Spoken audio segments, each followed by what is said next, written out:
तो दोबारा बताने वाले हैं, हमारा जो सर्किट अभी आपको दिखा रहा है इसका नाम है प्योरली इंडक्टिव सर्किट, यानी इसमें सिर्फ और सिर्फ इंडक्टर है, इंडक्टेंस एल है, वोल्टेज आपने कितना अप्लाई किया है, V equal to V not sine omega t. इसमें आप किरचॉफ लॉ लगाओ, किरचॉफ वोल्टेज लॉ, ये सप्लाई कर रहा है, ये गेन कर रहा है, नेट वोल्टेज V माइनस ये गेन करेगा तो L D I by D t इसका पोटेंशियल डिफरेंस होता है। V की जगह पे वैल्यू पुट कीजिए V not sine omega t, V की जगह ये वैल्यू जब पुट हो गया आपका तो V not sine omega T minus L D I by D T zero, L D I by D T उधर चला गया तो यहाँ से डी आई के वैल्यू आया वी नॉट बाई में L sine omega T D T. Integration कर देंगे, दोनों साइड अगर आप इंटीग्रेशन का साइन लगाते हो तो डी आई का इंटीग्रेशन आई हो जाएगा V not by L, sine का इंटीग्रेशन होता है माइनस में कॉस ओमेगा टी, और माइनस में कॉस ओमेगा टी अगर हो गया तो माइनस तो आपका है ही, प्लस में बिना लिमिट के इंटीग्रेशन करने की वजह से कांस्टेंट क्या लगेगा यहाँ पे सी, और इंटीग्रेशन जब भी करते हैं तो टाइम के साथ जो भी कुछ है देख रहे हैं आप, एक मिनट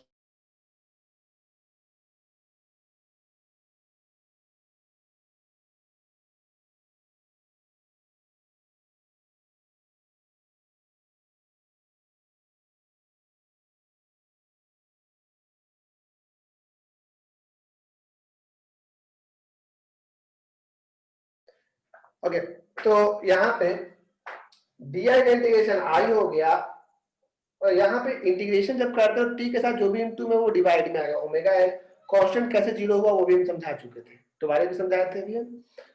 तो V not by omega L minus cos omega T, result ये आया। अब देखो ये रेजिस्टेंस का स्थान पे इस बार ओमेगा एल है, तो हम लिखेंगे V nought divided by omega L, इसको एक छोटा सा कांस्टेंट का नाम दे दिए एक्स, बेस में लिख दिए एल, ये भी रेजिस्टेंस के स्थान पे है, इसको भी रिएक्टेंस कहेंगे, लेकिन वो था रिएक्टेंस ऑफ कैपेसिटर, ये है रिएक्टेंस ऑफ इंडक्टर। इस बार एक्सएल ओमेगा एल की जगह है, वो एक्ससी था वो 1/ओमेगा सी की जगह पे था। खैर साइन, अब ये बताइए साइन 90 माइनस थीटा क्या होता है? साइन 90 माइनस थीटा कॉस का होता है, साइन 90 माइनस थीटा कॉस का होता है ना जी, होता है। अब बाहर में पहले से माइनस है, गौर कीजिएगा, sine 90 minus theta cos theta होता है, बाहर में पहले से माइनस है, तो साइन कॉस थीटा की जगह लिखेंगे साइन 90 माइनस थीटा, जब ये माइनस अंदर जाएगा तो उलट जाएगा, माइनस वाला प्लस और प्लस वाला minus, sign omega T minus pi by to. एक स्टेप में कर दिए, माइनस साइन अंदर लेके, ठीक है कोई दिक्कत नहीं, कॉस में लेके साइन 90 माइनस थीटा, माइनस अंदर गया तो साइन उलट गया, यानी I is equal to V not by XL को लिखेंगे I not sine omega T minus pi by two. Result को अब हम एक्सप्लेन करने जा रहे हैं, फिलहाल रिजल्ट प्रूफ हो गया। इस प्रूफ में आप गौर करो, आई नॉट की जगह पे क्या है, हियर आई नॉट की जगह पे है V not by X L, X के बेस में छोटा सा एल, और एक्सएल क्या है, and XL is equal to असल में क्या है, एक्सएल जो है वो क्या है वो हम इधर लिखने जा रहे हैं, यहाँ पे एक्सएल के बारे में, एंड एक्सएल जो है ये इस बार ओमेगा इंटू एल है, ओमेगा होता है 2 पाई एफ इंटू एल, और एक्सएल को हम लोग कहेंगे आज के बाद reactance of an inductor.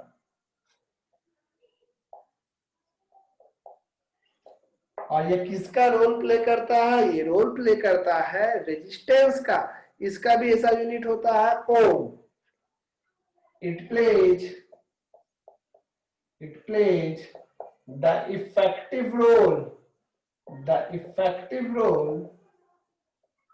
of resistance, therefore its SI unit is ohm। दिख रहा है आपको, तो ये भी उसी का रोल प्ले करता है, इसीलिए इसका भी SI यूनिट क्या होता है, ओम होता है। तो अभी इसको और एक्सप्लेन करने जा रहे हैं, यहां तक का बात पहले आपको हम फोटो खींच के भेज देते हैं ताकि आपको ये समझ में आए, ठीक है।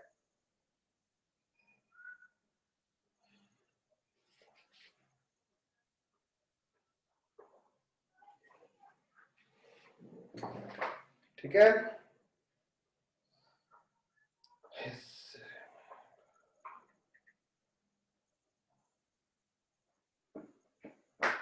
चलिए चला गया ये भी।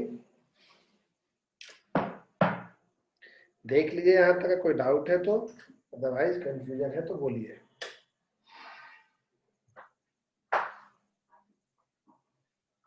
देख लीजिए कहीं कोई कष्ट, कहीं कोई समस्या नहीं है तो आगे बढ़ेंगे हम।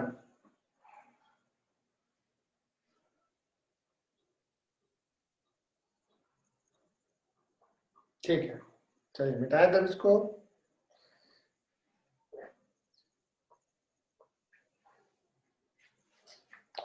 तो मिटा रहे हैं।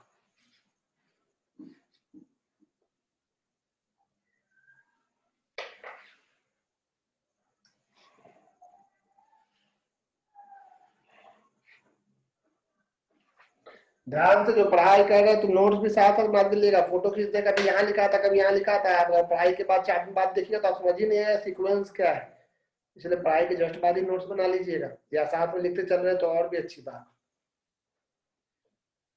ठीक है, ये आप ही के भले के लिए है, कुछ हम लिए नहीं बोल रहे।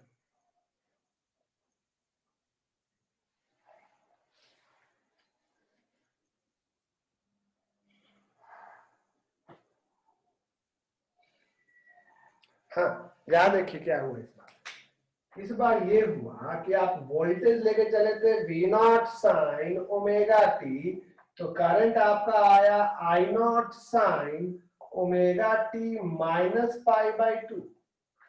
इस बार ऐसा कुछ हुआ। इसका मतलब ये कि अगर आप एक वैल्यू से समझना चाहे तो इतना बाबा क्यों बना के दिखाएं, जब ये 0 होगा तो ये माइनस में आ जाएगा, 0 minus pi by 2 minus sine pi by 2, यानी जब ये V 0 हो रहा होगा वोल्टेज, उस समय करंट माइनस में मैक्सिमम हो रहा होगा। जब इसको 90 रखेंगे तब ये मैक्सिमम होगा, तो ये 90 माइनस 90 कट के 0 होगा, तो ये 0 हो जा रहा होगा। खुद देखिए ना, करंट है सो वोल्टेज से 90 डिग्री एंगल पीछे चल रहा है, फेज एंगल 90 पीछे चल रहा है ना। यानी अगर आप इसको ग्राफिकली रिप्रेजेंट करना चाहो तो अगर ये जो लाइन आप बना रहे हो ये ब्लैक पेन से, अगर ये रिप्रेजेंट करता है ईएमएफ को, तो रेड पेन जो होगा वो पीछे चलेगा 90 डिग्री, जब ये 0 है तो ये माइनस में आई नॉट है। एंड सो तो ये जो आपका बना ना ये रेड पेन से, ये करंट को रिप्रेजेंट करेगा, करंट। तो इसको ऐसे भी बोलते हैं लोग कि भाई इस बार करंट पीछे चल रहा है ईएमएफ के, तो बोलने वाले बोलेंगे current lags behind EMF by phase angle pi by 2, या वोल्टेज लीड कर रहा है, EMF leads current by phase pi by 2, यही ना। इसका फिगर डायग्राम भी देख लेते हैं। इसका फिगर डायग्राम भी कुछ खास मेहनत वाला नहीं है। अब जैसे देखो, सिंपल सी बात है कि अगर हम ईएमएफ का तो हमेशा सेम ओमेगा टी एंगल पे आप दिखाना चाहते हैं, तो अगर वोल्टेज का आप ऐसे बना रहे हो, ये वोल्टेज का है, तो वोल्टेज से 90 डिग्री कम बनाना, नेगेटिव साइड में, पॉजिटिव या नेगेटिव साइड में, क्लॉकवाइज साइड में, यानी ये वाला आपका हो जाएगा करंट आई। दिख रहा है ये करंट आई, ये नीचे आई लिख दिया, नहीं दिख रहा होगा, अभी दिखेगा करंट आई, दिखा आपको। या इसके अलावा आप इसको ऐसे ही बना सकते हैं। कई लोग क्या करते हैं कि ओमेगा टी को 0 मान लेते हैं, यानी कि सीधे एक्स एक्सिस बनाते हैं, एक्स एक्सिस। तो अगर वोल्टेज इधर जा रहा है तो करंट को ठीक 90 डिग्री नीचे, करंट आई। इन शॉर्ट दोनों के बीच का एंगल 90 डिग्री, इस बार उस बार पॉजिटिव में था, इस बार नेगेटिव में। यहाँ तक कहीं कोई तकलीफ, कहीं भी कोई समस्या नहीं होनी चाहिए। अब यहाँ पे कुछ बातों को समझना जरूरी है, जैसे कुछ बातों में क्या क्या है, यहाँ पे आपको नहीं दिख रहा है ना इतना दूर, ओके इतना दूर नहीं लिखेंगे, वो घेर दिया। अब यहाँ पे कुछ समस्या जैसे की है एक्सेल, एक्सेल आपका है ओमेगा एल, ओमेगा यानी कि 2 पाई एफ इंटू एल। साफ दिख रहा है इस बार कि आपका जो एक्सएल है बेस में छोटा सा L, reactance of an inductor, ये डायरेक्टली प्रोपोर्शनल है फ्रीक्वेंसी के। फ्रीक्वेंसी जितना ज्यादा होगा रेजिस्टेंस उतना ज्यादा होगा। अगर एक ग्राफ बनाए जिसमें एक साइड एक्सएल दिखाए और एक साइड फ्रीक्वेंसी, तो ग्राफ स्ट्रेट लाइन बनेगा। ठीक है, क्योंकि ऑब्वियस सी बात है ये डायरेक्टली प्रोपोर्शनल का सिद्धांत है। हाँ, अब यहाँ पे ये देखो, फॉर डीसी, डीसी के लिए एफ का वैल्यू 0 हो जाता है, यानी एक्सएल का वैल्यू भी 0 हो जाएगा, यानी एक इंडक्टर अपने अंदर से डीसी को आराम से जाने देगा। इंडक्टर अपने अंदर से डीसी को आराम से जाने देगा। किसको जाने में प्रॉब्लम करेगा? एसी को। यानी इंडक्टर, जैसे कि कैपेसिटर अपने अंदर से एसी को जाने देता था लेकिन डीसी को रोकता था, ये उल्टा करता है, डीसी को आराम से जाने देगा, किसको रोकेगा? एसी को। For high frequency AC, high frequency alternating current के लिए XL will be high, XL ज्यादा होगा। हाई फ्रीक्वेंसी एसी के लिए एक्सएल भी ज्यादा होगा, है ना।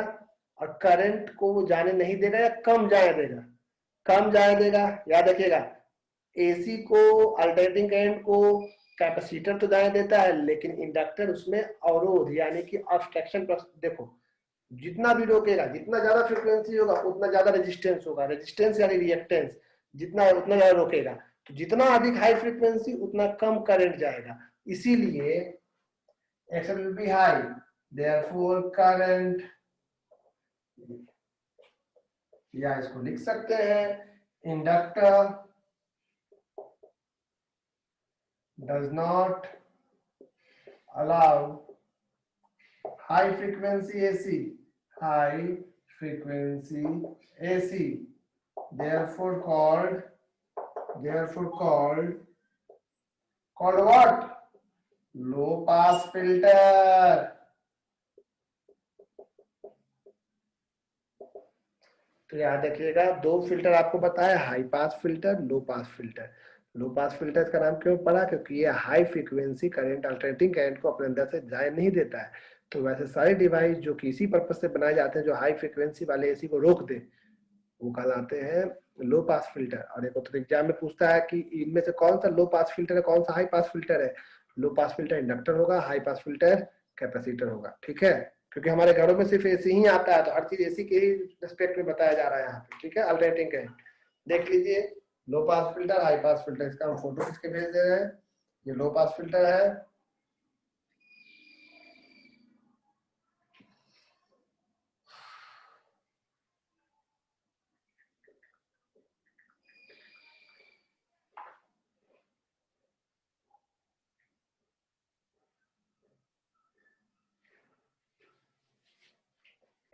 ठीक है। लिपि हम रिपीट कर देते हैं इसको, ये जो बताया है उसको रिपीट करना है।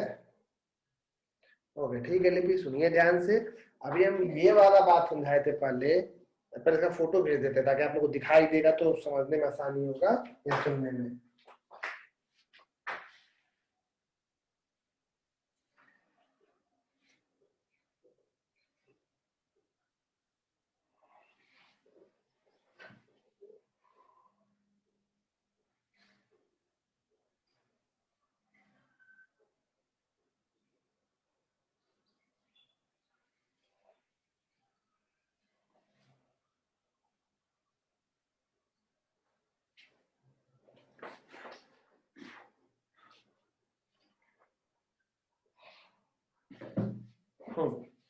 समझिएगा, अभी यही समझाए हम। लिपि लिपि पूछिए तो दोबारा, और कुछ पूछ रहा है तो पूछ ले भाई। हाँ, दोबारा यही था कि voltage V is equal to V nought sine omega T है, तो I का value I nought sine omega T minus pi by 2 आया, मतलब करंट वोल्टेज से 90 डिग्री पीछे चल रहा है। इसीलिए हमारा जो ग्राफ बना है ना, ये एक साइन ग्राफ है, तो असल में एक कॉस ग्राफ है। तो 90 डिग्री पीछे चल रहा है, ग्राफ में कोई दिक्कत नहीं हुआ, इसीलिए बोले करंट जो है वो पीछे चल रहा है by phase angle pi by 2, और EMF या तो आगे चल रहा है by phase angle pi by 2। Voltage sign omega T, ये वाला एंगल ओमेगा टी कह रहे हैं, अगर ये वाला एंगल को आप ओमेगा टी मान रहे हो, यहाँ से यहाँ तक वाला एंगल को, तो ओमेगा टी एंगल पे वोल्टेज है, तो उससे माइनस 90 नीचे बनाए करंट, या इसको सीधे बनाते हो तो 90 डिग्री नीचे पीछे आएगा।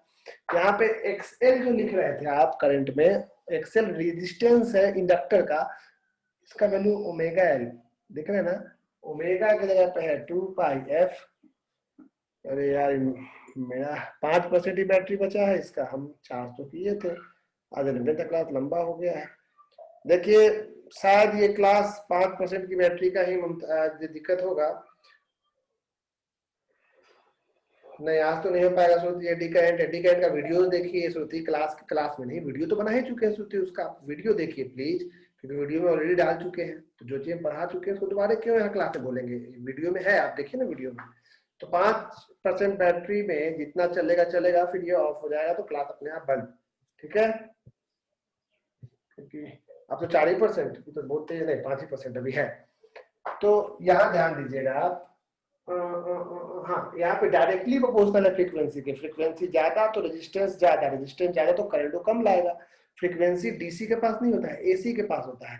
जितना हाई फ्रीक्वेंसी वाला एसी रहेगा उसको ये अपने अंदर से जाने नहीं देगा या कम जाने देगा, क्योंकि बहुत अधिक रेजिस्टेंस अप्लाई करेगा, इसीलिए इसको कहते हैं हम लोग लो पास फिल्टर।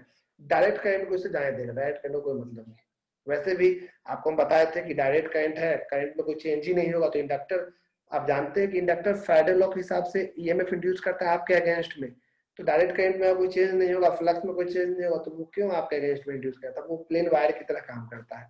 इसलिए डायरेक्ट करंट कहीं भी है और वहां इंडक्टर लगाएंगे तो इंडक्टर के लिए डायरेक्ट करंट प्लेन वायर की तरह काम करेगा। इंडक्टर जो है उस डायरेक्ट करंट के लिए प्लेन वायर की तरह काम करेगा, एसी के लिए वो ईएमएफ इंड्यूस करवाएगा।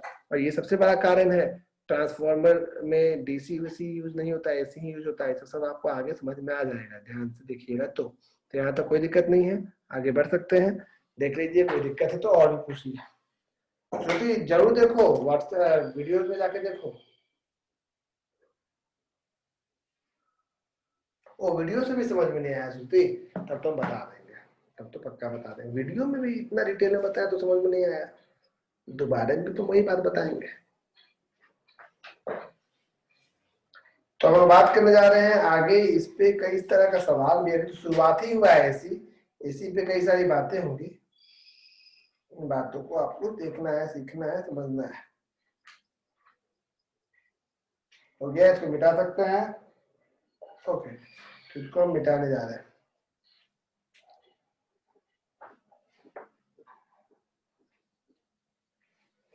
हम चार्ज किए तो 61% पे लाए थे, 2 मीटिंग के लिए 61% बहुत ज्यादा होता है। हम चार्ज किए थे इसको, मीटिंग चालू किए थे समझ लो 2 बजे से हल्का पहले चालू किए थे, 2.5 घंटा में 50% खत्म हो जा रहा है। मतलब मेरा थोड़ा सा लैपटॉप खराब होने के कगार पे है। इसका तो बैकअप 12 घंटे का है, ऐसे तो नहीं करना चाहिए था।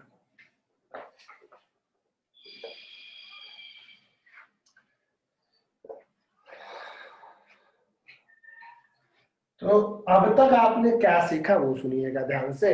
हमने सीखा कि जब कभी भी आपका voltage V0 sign omega T होगा, जब कभी भी आपका voltage V0 sign omega T होगा, तो करंट का value I is equal to एक बार I0 साइन ओमेगा टी होगा।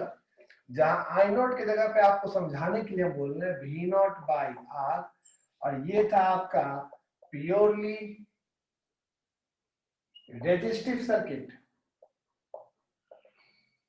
वही एक बार आपका हो रहा था I is equal to V0 by XC, V0 by XC sine omega T plus pi by 2। ये तो आपका था, यहाँ पे कुछ नहीं होता, बोल सकते हैं प्लस में 0, तो अच्छा फील आएगा, है कि नहीं। ये था आपका प्योरली कैपेसिटिव और I is equal to V0 by XL, अलग अलग वैल्यू है, sign omega T minus pi by 2। ये था आपका प्योरली इंडक्टिव। उस हिसाब से कोशिश कीजिएगा, ग्राफ अगर हमको एक साथ समझाना हुआ और इधर साइड हम दिखा रहे हैं आपका या तो रेजिस्टेंस या तो इंडक्टेंस, मतलब रिएक्टेंस, सॉरी रेजिस्टेंस या रिएक्टेंस, आर और एक्स दोनों हो गया, और इधर साइड हम फ्रीक्वेंसी दिखा रहे हैं, तो ग्राफ 1 2 3, ये 3 ग्राफ आपको एक साथ हम बनाएं। ये तीनों ग्राफ एक साथ क्या क्या रिप्रेजेंट कर रहा है, गौर कर रहा है। एक रेजिस्टेंस को रिप्रेजेंट कर रहा है,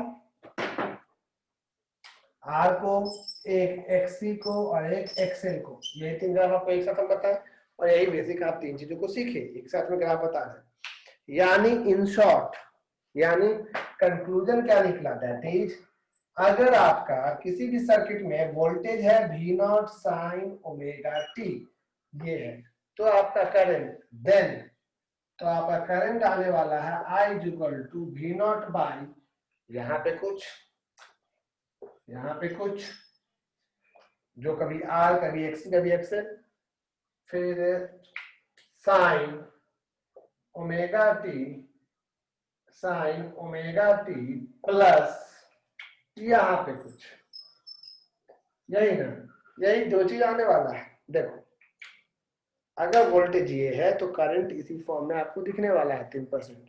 अगर वोल्टेज ये है तो करंट इसी फॉर्म में दिखने वाला है। हाँ, अब समस्या ये है कि अगर वोल्टेज ये है, करंट इस फॉर्म में, ओ इसमें रिकॉर्डिंग भी होते रहता है, आप उसको रोकते भी रहते हैं, इसलिए बैटरी ज्यादा खाता है। V is equal to V nought sine omega T है, I is equal to V nought by, यहाँ पे कभी R कभी XC कभी XL, अलग अलग सर्किट में अलग अलग रूप है, लेकिन है तो सब रेजिस्टेंस ही ना, ये भी रेजिस्टेंस, ये भी रेजिस्टेंस, ये भी रेजिस्टेंस, इन सबको मिला के एक रेजिस्टेंस नाम देते हैं। मान लो सिंपल नाम दे जेड, जेड कर दिए। जेड किसको रिप्रेजेंट करता है, रेजिस्टेंस को। जेड का वैल्यू प्योरली रेजिस्टिव में कितना होगा, आर। जेड का वैल्यू प्योरली कैपेसिटिव में कितना होगा, एक्सी। जेड का वैल्यू प्योरली इंडक्टिव में कितना होगा, एक्सएल। और यहाँ पे फेज एंगल है फाई, है ना, कभी ये फेज एंगल 0 है, कभी ये फाई का वैल्यू प्लस पाई बाई 2 है, कभी ये फाई का वैल्यू माइनस पाई बाई 2 है, माइनस पाई बाई 2, यहाँ प्लस लिखे हैं। तो इस जेड को हम लोग कहेंगे आज के बाद इंपीडेंस, और इस फाई को हम लोग आज के बाद कहेंगे फेज फैक्टर। तो अगले क्लास हम लोग इससे शुरुआत करेंगे, इंपीडेंस एंड फेज फैक्टर से। डेफिनेशन अगले ही क्लास दिखाएंगे। अभी आपको समरी समझ में आया, इंपीडेंस मतलब एक रेजिस्टेंस है, और फाई फेज फैक्टर वो एंगल है जिससे ये पता चलता है कि करंट कितना आगे या कितना पीछे है। फिर से बोलते हैं, इंपीडेंस क्या है, the net resistance of N AC circuit is called impedance, net resistance. और फेज फैक्टर क्या है, ये वो वैल्यू है जो बताता है कि करंट वोल्टेज से कितना आगे या कितना पीछे है। अगर फेज फैक्टर का वैल्यू 0 है तो दोनों साथ साथ है, अगर ये प्लस में है तो करंट लीड करेगा, और अगर फेज फैक्टर का वैल्यू माइनस में है तो करंट लैग करेगा। सिर्फ यही 3 सर्किट थोड़ी होता है, बहुत सर्किट होगा, सब में जनरल फॉर्मूला यही लगेगा। तो हम अगले क्लास बात करेंगे इसके ऊपर आगे, आज नहीं, आज इतना ही, क्योंकि हमको 1% बैटरी बचाएंगे तो ये मीटिंग का फिर वो करता है, कन्वर्ट करता है, उसमें जाएगा। तो हम इस मीटिंग को यहीं पे बंद कर दें। कोई भी दिक्कत होगा प्लीज हमको व्हाट्सएप पे बोलिएगा, हम फोटो भेज दें इसका। अगले क्लास में कंटिन्यू करेंगे इसको।